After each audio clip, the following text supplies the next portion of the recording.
Well, hello, everyone. Good afternoon. We're just waiting for a few more people to jump on. We're going to give it another minute or two for the room to fill up, and we'll get started. I guess in the meantime, I'll do a little bit of housekeeping for the session as I usually do. So as you can see on the screen right now, we have a few promotional items and different things happening at the hub. So that is great.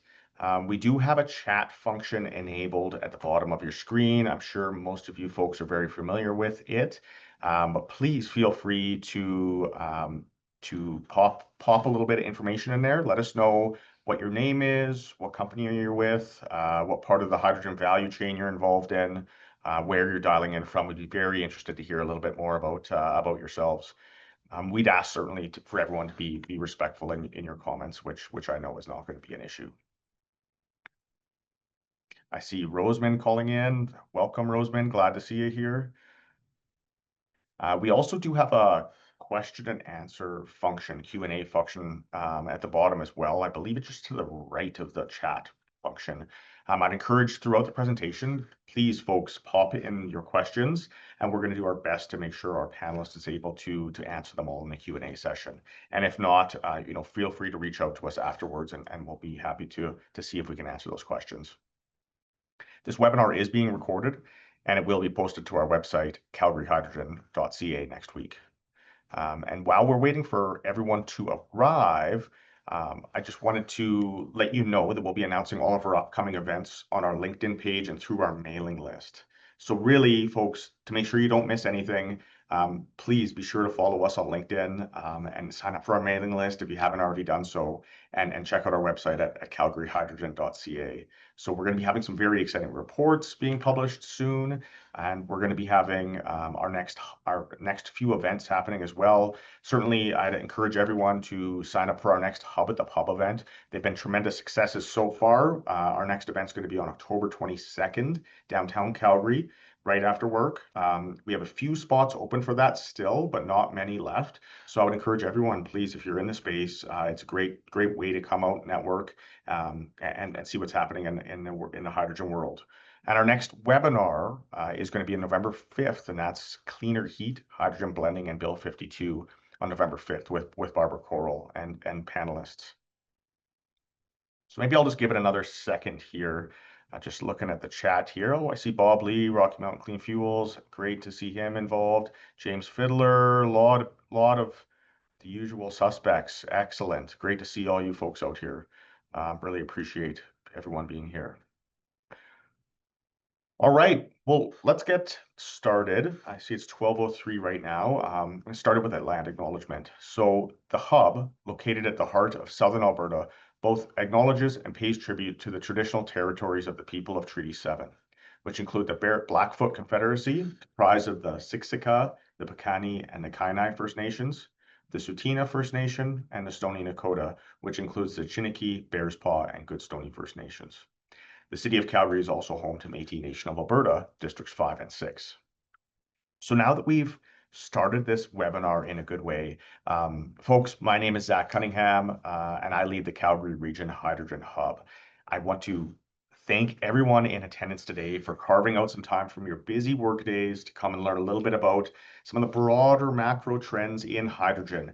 It's certainly an area we haven't really covered in our webinar series yet, and it's certainly out of my personal wheelhouse. So I'm really excited to learn from this webinar, and we are very fortunate today to have Steve Kehoe as our panelist. So to introduce him, Steve Kehoe is the Director of Energy Transition and Sustainable Services with BMO Capital Markets. Steve is a broad specialist focusing on new energy transition technologies, including, among others, low carbon fuels, renewable natural gas, hydrogen, and carbon capture and sequestration. Steve is a Bachelor of Engineering Science with distinction and a Master's of Engineering Science in Mechanical Engineering, and he was an NSERC Scholar specializing in fluid mechanics from Western University.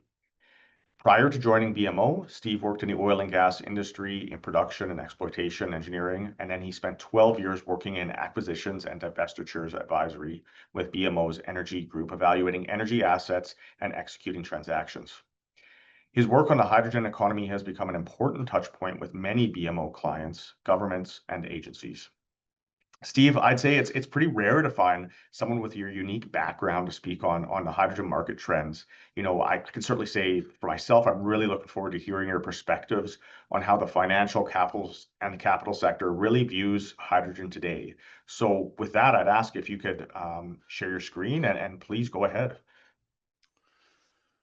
Great. Thanks very much, Zach. And thanks everyone for joining us today.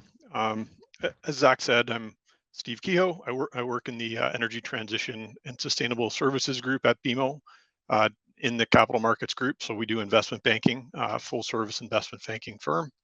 Our team is based out of, we've got team members in Calgary, New York, and Chicago. So we spend most of our time traveling through North America, looking at various projects, talking with different clients. Think of me more as a hybrid banker, though. My background is definitely in engineering. I'd like to say my banker friends always call me an engineer, and my engineer friends all think I'm a banker. So with that, we'll get started. Actually, just a quick shout out. I just want to acknowledge one of our team members, Spencer Peterson, was instrumental in helping me put this deck together. These things do require quite a bit of work. There's a lot of detail work that goes into them. So I just wanted to thank Spencer, and I think he's on the line with us today. So we're gonna take a look at the current state of the hydrogen economy. We've done literally hundreds of presentations to clients and various stakeholders, as well as quite a few webinars on the topic. So we'll do a very brief intro as we get moving along here. It'll be a very brief intro going over what the hydrogen economy actually is. Then we'll go through an overview of the current market. We'll spend some time talking about some key projects, some large projects that are advancing. And then we have to take a look at some of the important decisions that have been made in canceling or postponing some significant projects as well. And then we'll end this by looking at some current market trends. So this whole thing should take about 20 minutes, might drift into about 30 minutes. So just so everyone has a sense of where we're going. So to begin, obviously, we know hydrogen is a very versatile molecule, most abundant molecule in the universe. The issue is that it's not really found in isolation. We have to produce it. So the current way we do that is typically through steam reforming. We take a hydrogen molecule or natural gas molecules, separate it through the steam reforming process. This generates our hydrogen, and then we have significant amounts of CO2 as a byproduct. So when we do that same process and we capture the CO2, we consider that low carbon, or it's referred to as blue hydrogen. And then when we get into green hydrogen, so that's considered the cleanest form. This is through electrolysis. So we take a water molecule and separate that with an electric current. We're going to touch on those a bit more on the next page. But one of the key challenges to hydrogen, the hydrogen economy, is how do we move that molecule around? Again, it's the most abundant element in the universe, but it's also the smallest and one of the trickiest to store and move around.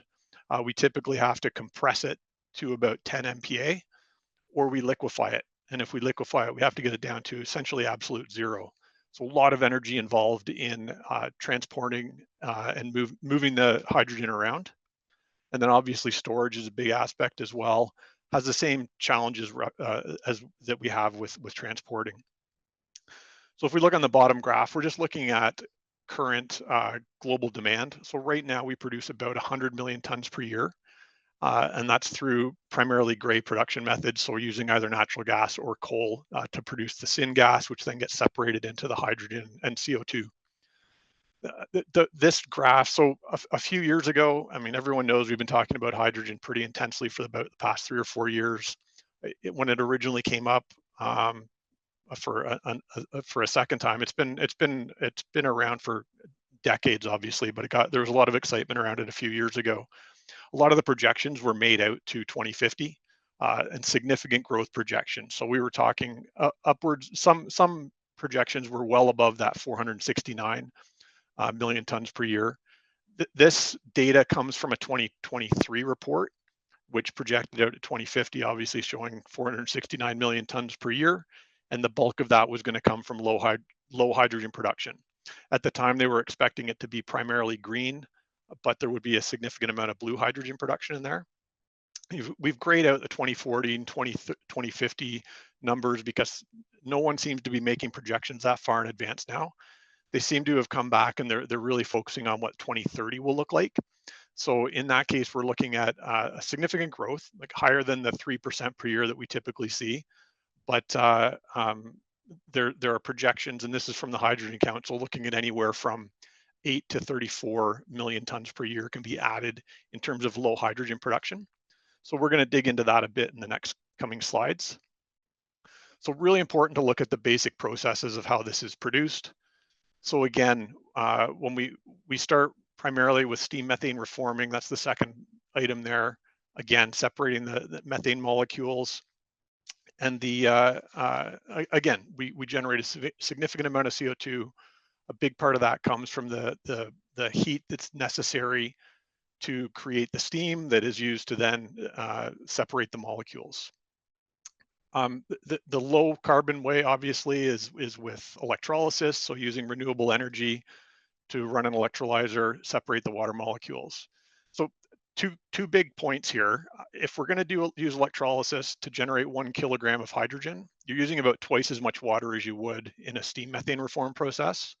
But more importantly, you're using up to 6 times more energy to separate that molecule.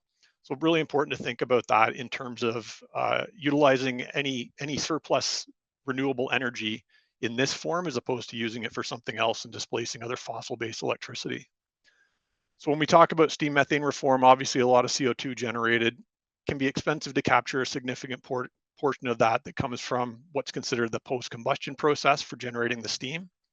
But if we move to the more the processes that are being implemented now, autothermal reforming, so it's still a form of steam methane reform.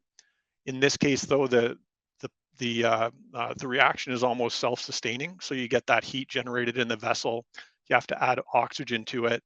But what this does is we generate the hydrogen again. We're separating that methane molecule, but we're generating a relatively clean or concentrated form of CO2, which is easy to capture, which can then be separated or can either be utilized or sequestered.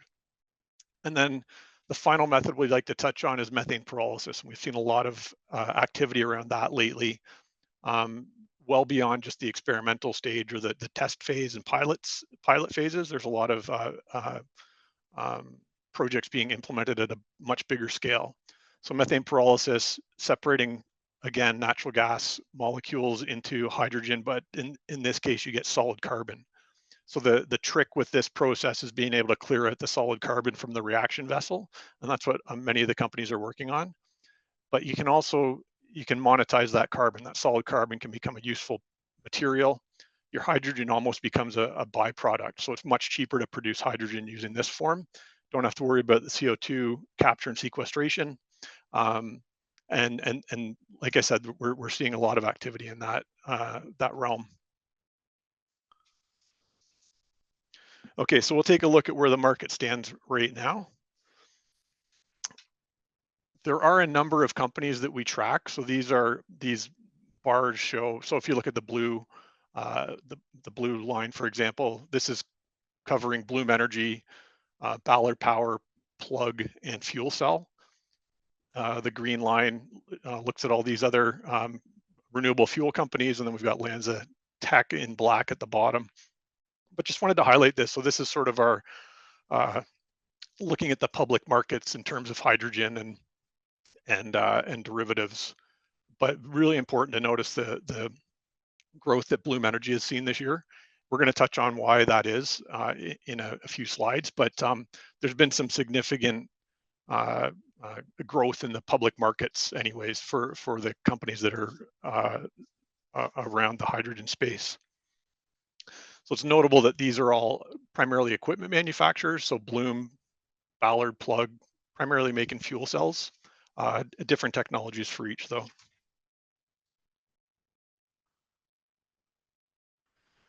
So when we showed that demand projection at the beginning, again, I said, so for up by 2030, the projections are to be up as much as 34 million tons per year. This is it, so this data comes from the Hydrogen Council. So we leaned a lot on the Hydrogen Council, the IEA, for their data and their forecasts. So these are all additive. So these are um, different sectors that they feel could grow the economy, the hydrogen economy. So first off would be that low hanging fruit, and this would be primarily new demand in areas like Asia and the EU, and we see that with the dark blue and the gray uh, pieces of the pie coming onto this bridging the gap. So this would be primarily in US. They probably mean Canada as well, but it's primarily in displacing gray hydrogen for refining ammonia, that sort of thing. And then the mobility markets would be a smaller piece. And then when we get into what they're calling the high stakes rewards, this is really growth in mobility, whether that's trucking, maritime, for methanol, that sort of thing. But these three things combined, if they do advance the way are expected to, then we could see up to, again, that 34 million tons per year. So where the growth should take off initially would be an existing hydrogen application. So probably all aware that's primarily in refineries and ammonia production right now. In Alberta, we've seen significant growth there, primarily with the Air Products Net Zero Hydrogen Complex, and probably aware that that does feed into, or it will be feeding into the Imperial Oil RD facility that's being built in the area. The Dow's Path to Zero project, significant investment. That was going to be an $8.9 billion investment. They've since paused that. So we're hoping to see that one move forward as well. Vehicle demand or mobility, lots of activity there. We haven't really seen that take off yet. Earlier last year, Air Products had announced they were going to build a refueling network between Edmonton and Calgary. I think that's been paused indefinitely as well. But we do see really good activity from H-Tech on the West Coast. So throughout BC, they're building a very large project to build an integrated hydrogen economy there. Turbines and gas grid injection. So this would be using hydrogen as a displacement for natural gas. So we'd be combusting it, which is doable. The issue there is it combusts at a much higher temperature. You do need a new design for turbines. You still generate combustion byproducts that have to be addressed. And it doesn't quite have the efficiency that you would get from a fuel cell. So if you're putting natural gas or hydrogen through a fuel cell, you get a much higher efficiency on the output than you do from simply burning hydrogen. But this is something that's discussed, and there's a large project in the US that's planning to implement that. And then stationary fuel cell for stationary power, rather. So that's primarily what's been driving the Bloom run up in their stock price. And we'll touch on some of the announcements they've had lately, but it's a very exciting application for solid oxide fuel cells in particular. And one of the things that's driving this would be data center demand. This is obviously, we're hearing a lot about energy demand growth for data centers. Lots of projects have been announced. In Alberta in particular, they've announced projects that are going to require more power than the current grid has. So there's lots of interest in this. We've seen companies, all the big developers, say Microsoft, Google, Amazon, they've all made partnerships in the nuclear space. They need to get power, they need to get clean power, they need to get it quickly. And then Bloom is also in the same space. They've announced deploying their technology, and we'll go through that in a bit. But the stationary fuel cells can be a really good solution for this. So obviously, the market does face some hurdles.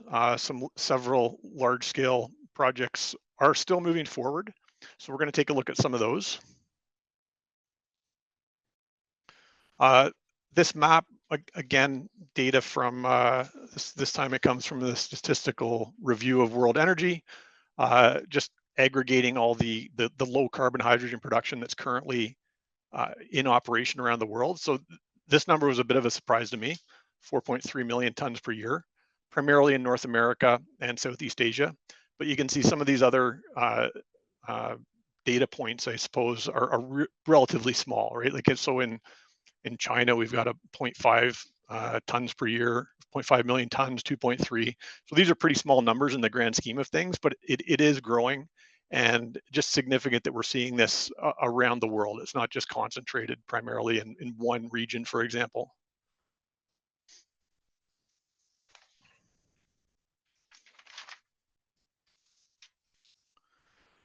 So some significant projects and commentary on the right-hand side there as well. So all these developers are moving forward, not quite as quickly as they would have been a couple of years ago. The ACES Delta project, that's the one I mentioned. So that's in Utah. The idea there is they're going to generate hydrogen, significant hydrogen volumes from electrolyzers using renewable energy off the grid. So they will be able to run 24/7 essentially. It's not going to be the intermittent power, dedicated solar or wind, for example. The hydrogen gets stored in underground salt caverns, and then can be extracted later to run steam or to run hydrogen turbines to generate power. So in this respect, it's sort of like hydrogen is being used as a storage medium, so more like a battery. The Woodside energy deal, so that happened last year, the sale of that project. So OCI sold their blue ammonia project to Woodside. So we'd like to highlight that one because that was a significant uh, profit, I suppose, for OCI in that sense. Public records show that it cost about 1.1 billion, 1.8 billion, and they sold it for 2.4 billion. So significant development there. The CF Industries project is still progressing. That's a low carbon blue ammonia project on the Gulf Coast. Obviously, Air Products Canada Net Zero project. It's late and it's been over budget apparently, but it is still moving forward to completion. And then I always like to talk about the Air Liquide project in Nevada. That was significant. Came online in 2022 using biogas or landfill gas essentially as the feedstock for the facility. So that keeps the cost down because they were venting the CO2 from that, but generating large volumes of liquid hydrogen that was going to feed the California mobility market.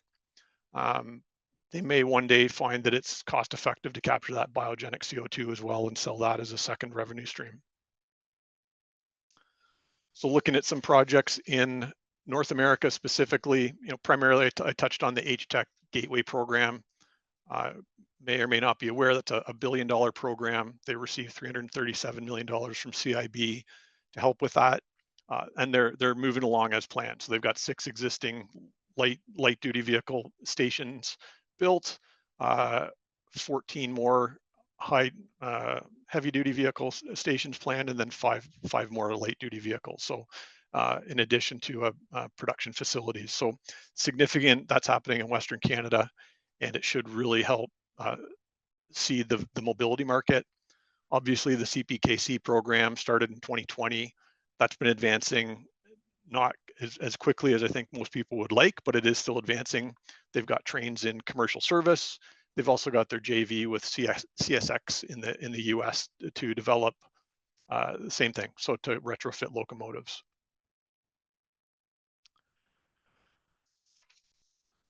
Just some other notable projects. So NEOM, obviously large multi-billion-dollar green hydrogen-based ammonia project in Saudi Arabia. So that one is still moving forward. Construction is apparently 80% complete.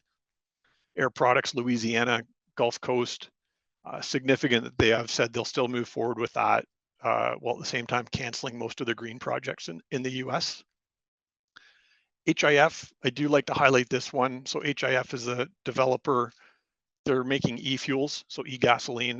They were producing e-gasoline in Chile using hydrogen from electrolysis and carbon dioxide from direct air capture.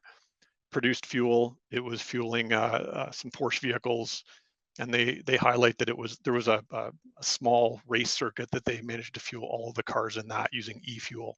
So it is a viable technology, just very, very expensive. And anyways, they've got a site plan to do more commercial scale e-fuels in Texas. The CO2 for that is coming from an agreement with a biogas developer. So they're capturing all the CO2 that'll go into that plant. And then they announced earlier this summer that they've selected electric hydrogen to supply the electrolyzers for that facility to produce the hydrogen. So some good scale, low carbon hydrogen projects are still moving forward. So obviously not all announced projects are succeeding. There's been a significant number of cancellations, which is revealing some of the market vulnerabilities in this space. So again, Air Products, they've basically canceled all of their green projects in the US. Another significant one was they were planning on building a reformer to generate hydrogen for world energy for their SAF expansion project in California. That was canceled. Obviously, the Path to Zero in Fort Saskatchewan, very disappointing. Hasn't been outright canceled, but they have announced that it's definitely on pause. And then Air Liquide, after the cancellation of their hydrogen hub funding, Air Liquide was sponsoring many of those, 6 out of the 7. So those have all been canceled as well. This page highlights some of the, really wanted to highlight some of the projects that had reached FID. So these first 4, they had already reached FID and then they were canceled, which is very surprising. Haven't seen that happen in the past, but it looks like they did. And it looks like the reason for most of those was the offtake contracts changed or went away. So obviously would have been some penalties involved there, but significant that these ones did reach FID and were then canceled. And then there were a handful of others that we've got listed here that were not quite FID, but they were canceled. And then Alstom, this is the project that was in Germany.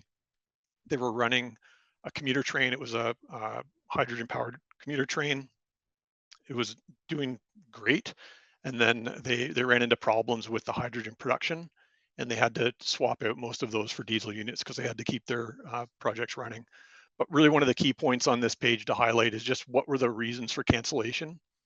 So this is a survey that came, this again was in the Hydrogen Council report, but primarily look at these first 3 or 4, and that covers about 80% plus of the reason.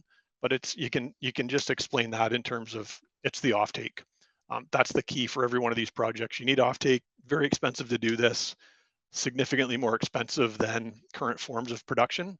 So there either has to be really strong incentives or really strong penalties for this to really move forward.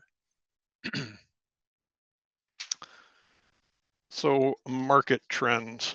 So there do seem to be a lot of negatives and setbacks, but when we do dig a bit deeper, a lot of the experts are looking at a path forward. And so we're going to take a look at where the market seems to be headed. So again, the Hydrogen Council, they're very bullish. They've highlighted the first wave of mature projects coming online, over $110 billion across 510 projects. So this is significant. These are very large projects, very large scale of production. One of the things they do highlight as well is that a lot of the failures are really signaling a maturity in the market, in that we're concentrating onto some of the better, more mature and better financed projects, or more easily financed projects. And one of the things that comes up when I think about this is Thomas Edison's quote, where he said, I haven't failed, I've just found 10,000 ways that don't work. So PwC also, they see demand growth moderating, steady pace through niche applications. This is exactly what we're seeing happen. And then IEA, the uptake of low emissions hydrogen is not yet meeting the ambitions set in recent years, but there are still notable signs of growth. So we definitely have moderated the growth expectations, but there are still lots of things happening that are positive. Just some notable developments I wanted to touch on. This is a little different from the rest of the deck, but the Class 6 well permitting. This is a significant development. This is the first Class 6 approval for storage for this one project, and it was done 1.5 years quicker than most approvals would be done. That's been one of the big things we keep hearing when we talk about CCS projects, rather carbon capture sequestration projects, is getting that Class 6 well approval. It's a lot more difficult in the US than it is in Alberta, for example. So just significant, that just happened last month. Natural hydrogen extraction, sometimes called gold extraction. So both Geological Society in Canada and the US are looking for areas to map out potential areas for hydrogen production. Max Power Mining, Canadian company, has identified a target in Saskatchewan. Would be the first ever deep well in Canada, specifically targeting natural hydrogen. Coloma, you may have heard of them. Bill Gates made a big investment with them last year. Again, looking for naturally occurring hydrogen. Uh, would be significant, obviously, but then you're still back to that same issue. If you can extract it in large enough volumes, you do have to move it around still.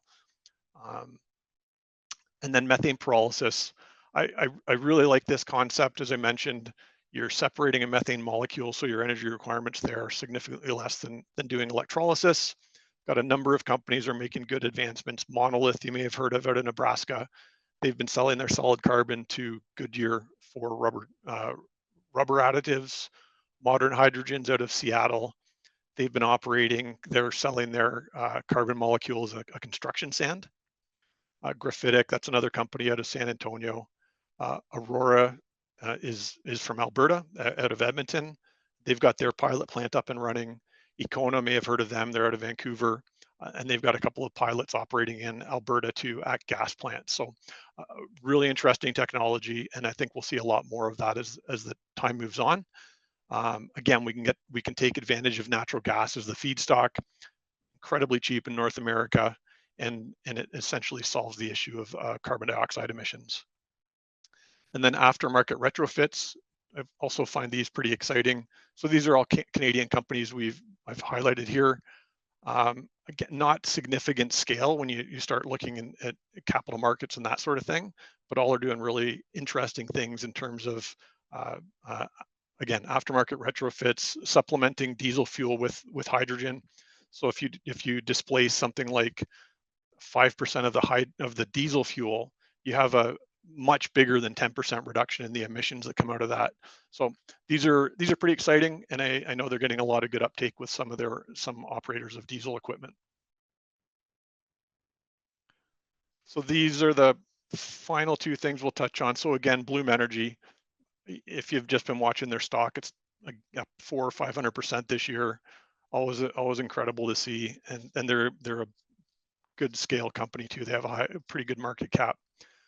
First announcement was in September with BFC Power, a subsidiary of Tallgrass, obviously, but in Wyoming, they're going to be building a 900 megawatt power plant using Bloom solid oxide fuel cells. So again, you get a much better efficiency from the fuel that goes in.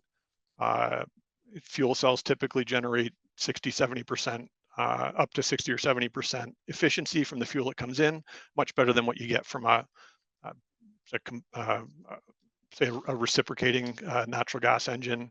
I know combined cycle can be up at 60% as well. But anyways, these are really good efficiency engines, and you generate a very concentrated stream of CO2, which is much more cost effective to capture for sequestration or utilization.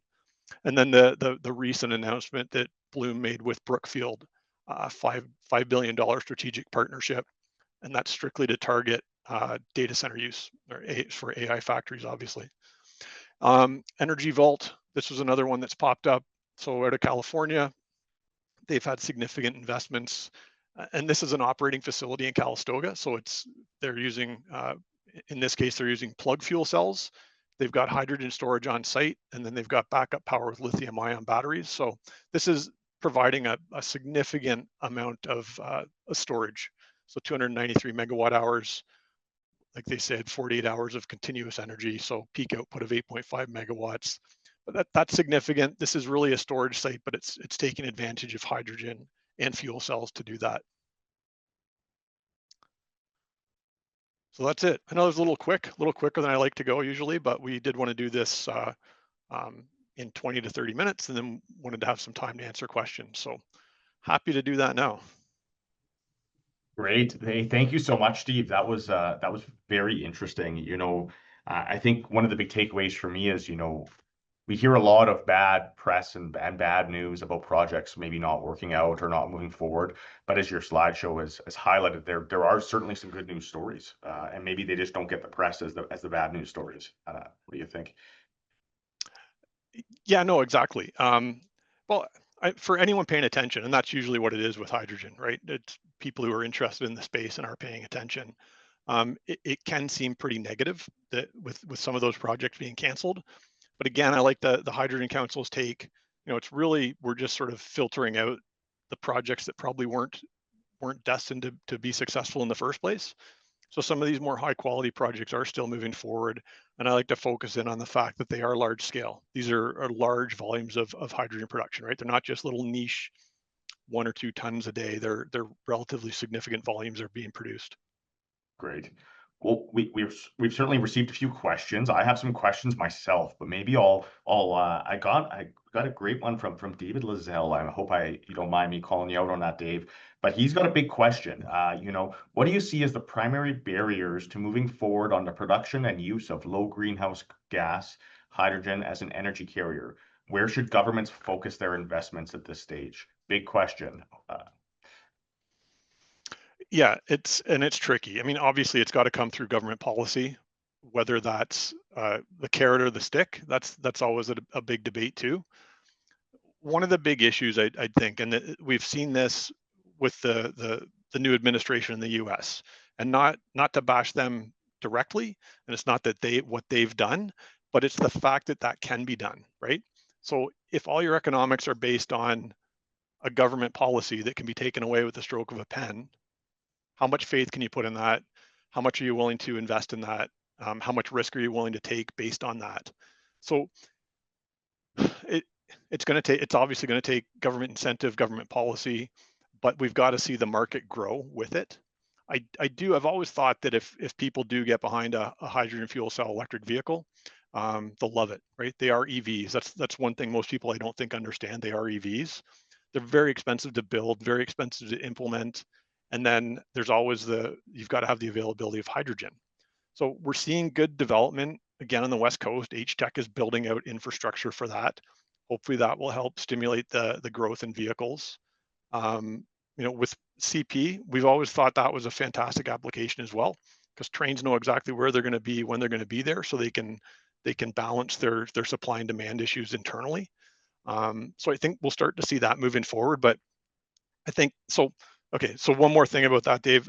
The long-term policy. So if we're going to be, say, the way the 45Q works, or 45Z or V, however those work, they're going to pay you for production. A production tax credit is over time. You're relying on that coming in. That could change at any given time. One of the advantages to the way we're doing it in Canada is an investment tax credit up front. So if you can make the investment work with that upfront cash, that eliminates that risk of policy needs down the road. So we just need to balance that sort of thing as well. Great. Great answer. Appreciate that, Steve. This taps into a little bit of our next question we've received, which is more about investors or, in terms of, what are investors prioritizing? And I know that certainly different investors would have different priorities, but generalizing, when they're evaluating hydrogen projects, is it technological readiness? Is it offtake security, carbon intensity? Where's the big focus, I guess, for investors or for BMO? I think everyone seems to have they can get their heads around the technology. The one issue there is going to be at scale, right? And that's an issue with anything in the energy transition space, whether it's renewable fuels, hydrogen, whatever. Um, Scaling up any project from pilot to commercial is tricky, and there's going to be a lot of setbacks with it. But having said that, I think everyone can get their head around the technology. But yeah, definitely what's missing is offtake. You investors want to see that, obviously, but from a bank's perspective, if any bank is going to get involved with financing a project, they have to see long-term secured offtake with an investment grade counterparty. Like that cash flow has to be there before a bank's going to get involved. Great. No, that's very useful. And we do have a question about, do we have an estimate of the target price for hydrogen to be competitive? But I'm going to add a little bit of a question I have onto that. So when we're looking at, global energy prices, shifting energy prices, and certainly when we look at what we have in Alberta here, we incredibly cheap natural gas. If we look at the AECO spot price, it's been very low, and September was a very interesting month for the natural gas price. How does that affect the economic case for hydrogen projects and exports based on really a changing incumbent energy landscape price-wise? So I think the low price of natural gas is positive, right? If everyone can get their heads around the idea that uh, blue hydrogen or methane pyrolysis can be a low carbon, right? Like there has been a lot of pushback against that, just trying to shut down fossil fuels entirely. That's not going to happen. Electrolysis is always going to be 5 to 6 times more expensive to produce. It's just that's the physics of it, right? You're looking at 50 to 60 kilowatt hours versus 10 kilowatt hours to separate the molecules.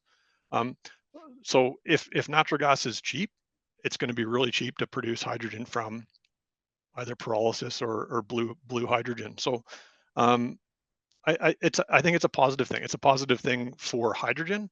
It's a positive thing for gas producers. So Western Canada, it creates a new market for natural gas. Um, so and when you look globally, right? If you go to Europe, for example, where natural gas prices are through the roof, or Japan, um, because it's so expensive over there, if we can produce it much more cheaply here, and we convert it into either, we can convert the hydrogen back into an e-methane, for example.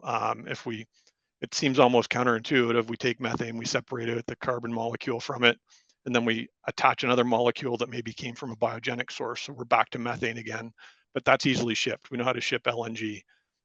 We can convert it into methanol, ammonia. Um, it gets more expensive, but these are doable things to ship it overseas. And if someone's willing to pay for that in an area where they've got really high energy prices, then that's a really good thing for us. So it's really about capturing that delta between our energy prices and their energy Yeah, price. They're getting yeah, a kind of a premium product or a premium low carbon product for the same prices they may be paying for their existing yeah. incumbents.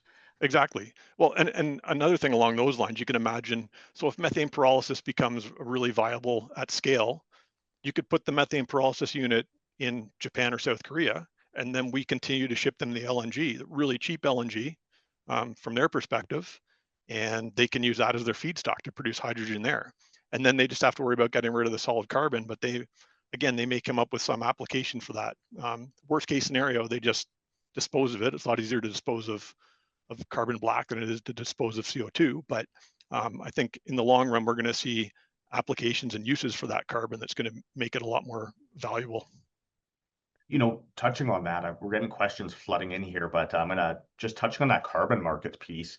Is it well understood? Is that a well-defined market, that carbon black or the various products? Is that something you're actively looking at, or BMO is? Oh, there are a number of startups, a couple of significant ones in Alberta, particularly, where they're looking at doing that.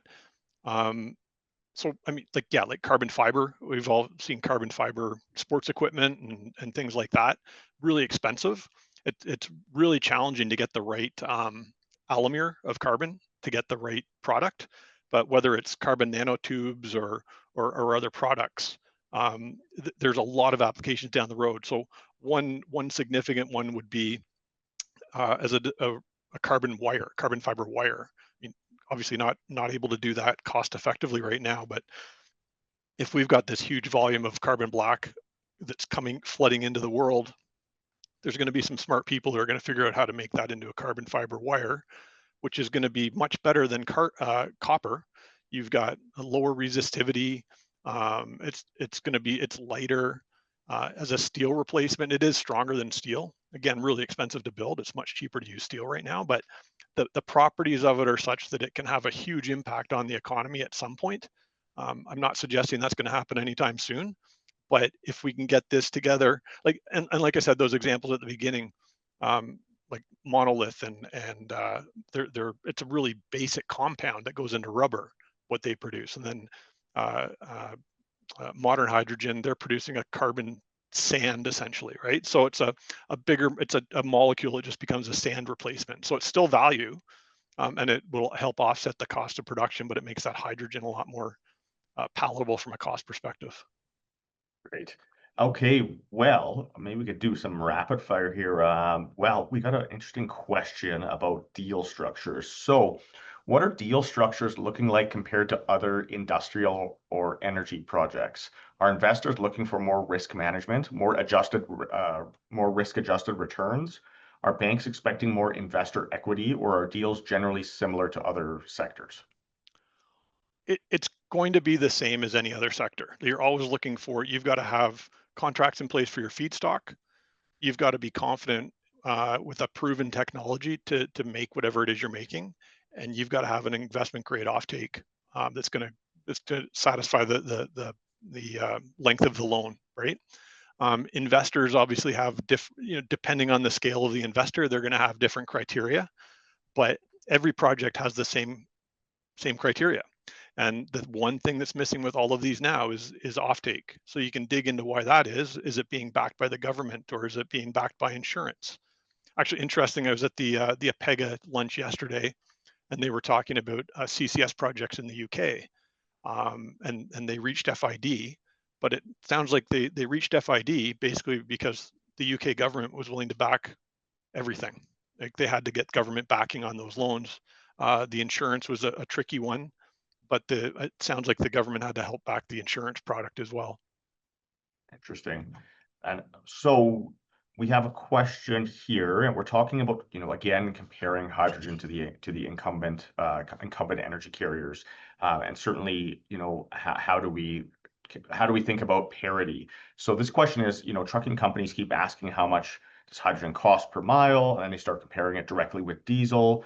And this person who asked this question, in their mind, it seems that either the price of hydrogen has to go down, or the relative price of diesel has to go up in comparison to hydrogen. What is your thought about this? Is this, place again, the government takes a position on this? What are your thoughts, Steve? They could. I do think that artificially inflating the cost of the incumbent is not a good idea. People will get around that one way or another, and it would be too detrimental to the economy to do something like that. You can help bridge that gap, like maybe with an incentive of some kind, but to artificially inflate that price, it's going to backfire. It's not going to work for anybody. So we have to get that cost of hydrogen down, basically. I've heard different numbers. I think for trucking companies, they need to be around $8 a kilogram delivered, right? So all the numbers we hear about production costs, so electrolysis, whether it's $6 or $10 to produce, you've still got to move it.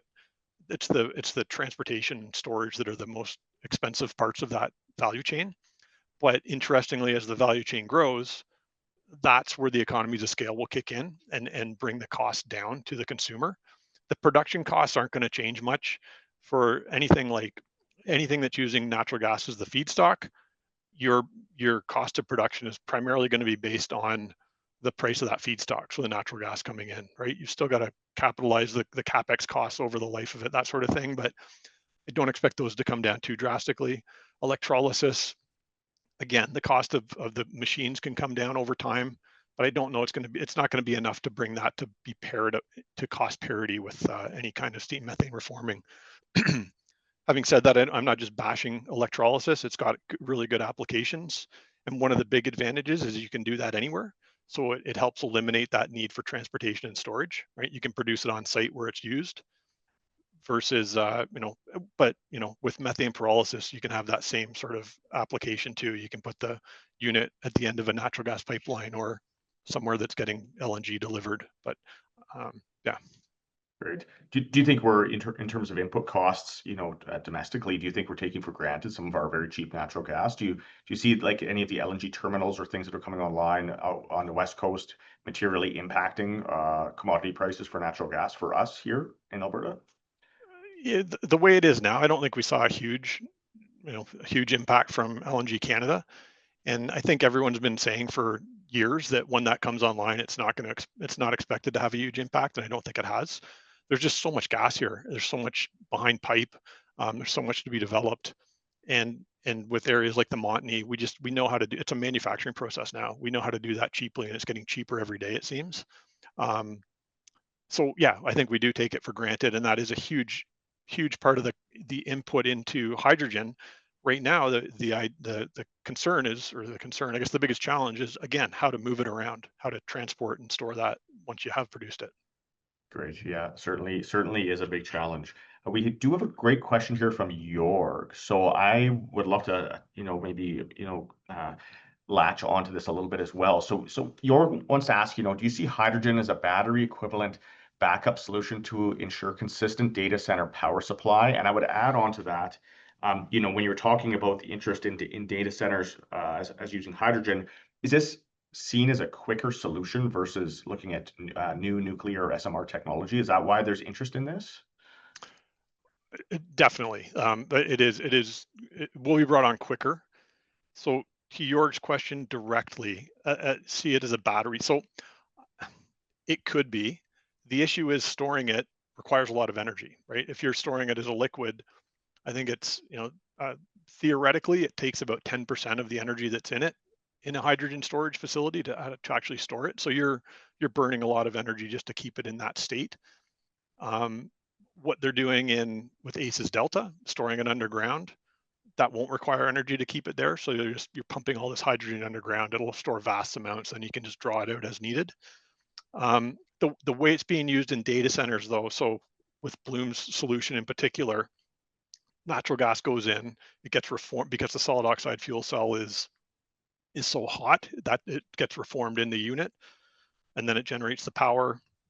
And the byproduct is you've got CO2 coming out. So it's not necessarily like you're sort of producing the hydrogen as you need it. You're not necessarily building a hydrogen production facility. Um, so in that respect, it's not really a battery. It's an energy source. But instead of burning the natural gas, you're converting it into hydrogen and CO2, and then you're using the hydrogen to generate power from like an electrochemical process, right? It's like a fuel cell. Great. Okay, we do have a question here from Shannon. So great presentation, Steve. Thank you. I certainly agree. Just a comment, given that Azola has a production facility operating in Edmonton and another in construction in Winnipeg, I think it's time we start including biomethanol to hydrogen in these hydrogen market assessments. Methanol storage addresses certainly some of the transportation and storage issues and some of the logistics. How does BMO yourself, how do you view some of these kind of, interesting technologies that are kind of hybrid in nature, I guess? Yeah, I agree. Like converting it into a liquid fuel is a fantastic solution, and or converting it into a natural gas again, right? So depending on, but you're always coming back to where's the hydrogen coming from, right? So that's your expense. That's the expensive piece of the process. A lot of those the green ammonia projects that were proposed on the East Coast, right? There were 3 or 4 different projects with 1.1 gigawatts each of wind power. They're going to take that wind power, convert it into hydrogen, then go through a process to convert to turn it into ammonia. No CO2 involved. Ammonia is nitrogen and hydrogen. Then you're going to put that hydrogen on a ship it overseas. You're either going to burn it as ammonia or you're going to convert it back into hydrogen. But when you look at the energy value chain, you're you're you're ending up with hardly anything at the end of it. It almost makes more sense. You come back to the beginning. What's the original source of energy there? It's these wind turbines. Well, we can just use that power directly on the East Coast. Like, what's the value in converting that all to ammonia? Like, it's hard to see the value chain there. And similarly with if you're going to e-methanol, so there's going to be certain applications where that makes sense. But the issue comes when you get into a big industrial scale project. Does it make sense to do that? And if you can produce that hydrogen cost effectively enough, maybe take advantage and use that hydrogen wherever you're producing it. I'm not aware. I know Azola. I'm not aware of that project in particular with what they're doing. So I'm not commenting on that directly.